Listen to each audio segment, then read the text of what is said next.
दोस्तों इस वीडियो में ज़मीन से जुड़े बहुत ही महत्वपूर्ण टॉपिक पर बात करेंगे। इस वीडियो में बात करेंगे धारा 80 क्या है, यूपीआरसी की धारा 80 क्या है और धारा 143 और 80 से आपस में क्या संबंध है। देखिए, अगर मान लीजिए आप कोई भी अपनी ज़मीन आबादी में घोषित करवाना चाहते हैं या आप कृषि की ज़मीन को अन्य किसी पर्पज से अन्य किसी कार्य के लिए उपयोग करना चाहते हैं तो अब आपको धारा 80 को समझना बहुत ही ज़रूरी है। तो सेकंड पॉइंट में बात करेंगे किस ज़मीन की आप यूपीआरसी धारा 80 में कौन सी ज़मीन घोषित करवा सकते हैं और कब करवाना चाहिए, इसके आपको फ़ायदे क्या क्या हैं।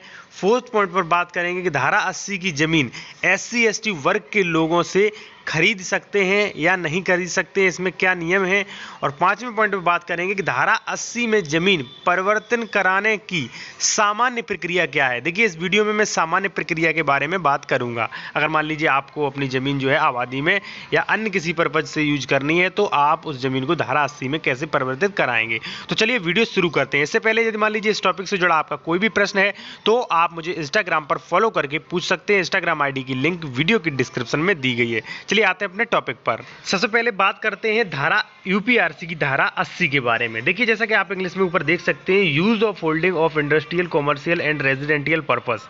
ठीक है, अगर इसे हिंदी में हम बताएं तो यूपीआरसी उत्तर प्रदेश राजस्व संहिता धारा 80 औद्योगिक, वाणिज्य या आवासीय प्रयोजन के लिए जोत का उपयोग। देखिए, अगर कोई भी व्यक्ति जहाँ पर, जैसा कि मैंने सबसे पहले मैं आपको बता दूं कि पहले आपने धारा 143 के बारे में सुना होगा।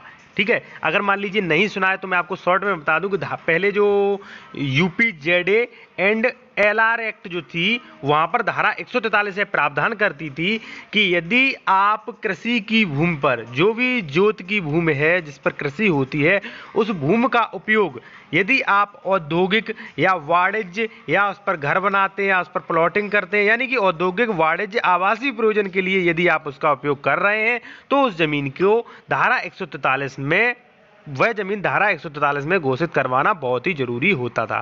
ठीक है, ये जो धारा 143 जो थी वो थी UPZA एंड LRA एक्ट 143। ठीक है, अब ये जो है खत्म कर दी गई है। इसके ही बदले में यूपीआरसी की धारा 80 में जो भी, देखिए 143 में जो भी प्रावधान थे वो वही प्रावधान जो है थोड़ा बहुत चेंज करके, आंशिक रूप से थोड़ा बहुत चेंज करके सारे के सारे प्रावधान जो हैं वो यूपीआरसी की धारा 80 में आ गए हैं। ठीक है, यानी कि 143 से अब 80 और 81 बन चुकी है। जैसा कि आप डिस्प्ले में देख सकते हैं, यहाँ पर देखिए पूरा विवरण दिया गया है, जो भी धाराएं कौन सी धारा किससे बनी है। ठीक है, जैसा कि आप यहाँ पे देख सकते हैं धारा 143 जो थी उससे अब बनी है यूपीआरसी की धारा 80 और 81, सेम टू सेम वही प्रावधान है। तो चलिए नेक्स्ट पॉइंट पर बात कर लेते हैं। देखिए, अब आप ये भी समझ गए होंगे जो फर्स्ट पॉइंट है धारा 80 क्या है वो भी मैंने बता दिया। धारा 143 और 80 में क्या संबंध है, जैसा कि मैंने आपको बता दिया कि पहले UPZA एंड LR एक्ट में जो 143 में प्रावधान थे वो खत्म कर दिए गए हैं। अब वही यूपीआरसी की धारा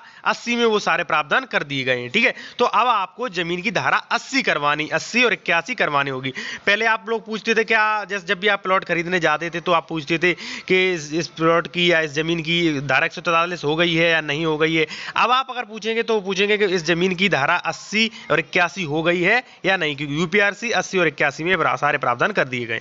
अब आते हैं नेक्स्ट पॉइंट पर कि किस जमीन की आप धारा 80 करवा सकते हैं। तो देखिए, सबसे पहले मैं आपको बता दूं, यदि मान लीजिए आपकी कोई कृषि भूमि है और वह आप उस पर प्रथम श्रेणी के जोतकार हैं, यानी कि आप संक्रमणी अधिकार वाले उस पर भूमिधर हैं, आपकी वह जमीन जो है वो संक्रमणी जमीन है, तो आप उस जमीन की धारा 80 करवा सकते हैं। और धारा 80 करवाने के बाद, जैसा कि मैंने बताया है, आप उस पर प्लॉटिंग कर सकते हैं, आप उस पर कोई भी बिजनेस कर सकते हैं, स्कूल बनवा सकते हैं या घर बनवा सकते हैं। ठीक है, तो आप ये जो है संक्रमणी भूमिधर, ठीक है, जो आपकी ऐसी भूमि है जिस पर आप संक्रमणी भूमिधर हैं उस पर आप उसकी जो है धारा 80 में कन्वर्ट करवा सकते हैं। ठीक है, अब आते हैं नेक्स्ट पॉइंट पर कि आपको कब करवाना चाहिए और इसके फायदे क्या क्या हैं।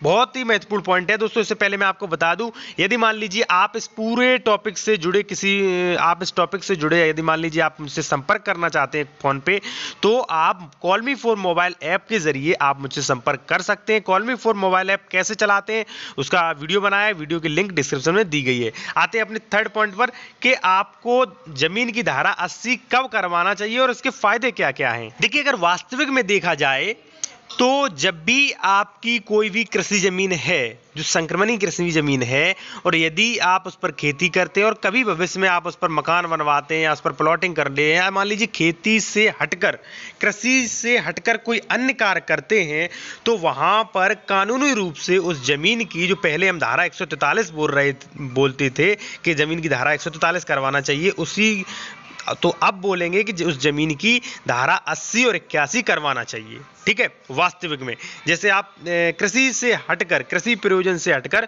अन्य कोई भी कार्य कर रहे हैं, चाहे आप औद्योगिक है, वाणिज्य है, या मान लीजिए आप घर बनवा रहे हैं, तो आपको धारा 80 81 करवाना चाहिए, बहुत ही जरूरी होता है। ठीक है, लेकिन कई लोग नहीं करवाते हैं, लेकिन वास्तविकता कानूनी जो है, कानून यही है कि आपको वो जमीन जो है वो धारा उसकी 80 और 81 करवाना चाहिए।